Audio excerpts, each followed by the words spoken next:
In the midst of an alarming surge in cases of COVID-19, the CDC drastically changes its quarantine and isolation guidance. Casey Cronus is live tonight in downtown with those details. Casey?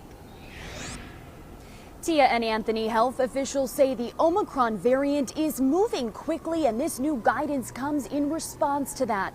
Plus, the CDC says these updates ensure people can safely resume their day-to-day activities. We are seeing COVID pop up everywhere. On the heels of Christmas, cases of COVID-19 are skyrocketing. Lines to get tested getting longer. But amid the swift spread of the Omicron variant, the CDC is shortening its isolation time, stating the majority of transmission occurs early in the course of the illness, generally in the 1 to 2 days prior to the onset of symptoms and 2 to 3 days after. For people who have COVID, the new CDC guidance is after 5 days, if you are not having any symptoms and you've isolated yourself for 5 days, then you can go about your business as long as you're wearing a good mask. Officials say you should wear that mask around others for at least 5 more days. And doctors are urging caution ahead of New Year's celebrations.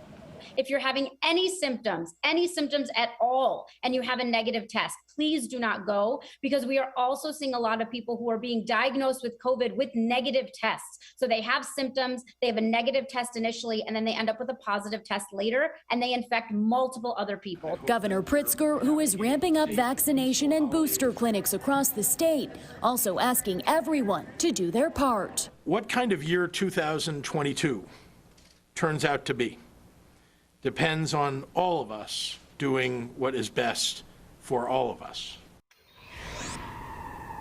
And we'll have more on the state's vaccination efforts still ahead. Meantime, guidance has also changed for those who have been exposed to a COVID positive person. Close contacts who have had their booster shot can skip quarantine if they wear a mask for 10 days around others. Live downtown, Casey Cronus, Fox 32, Chicago.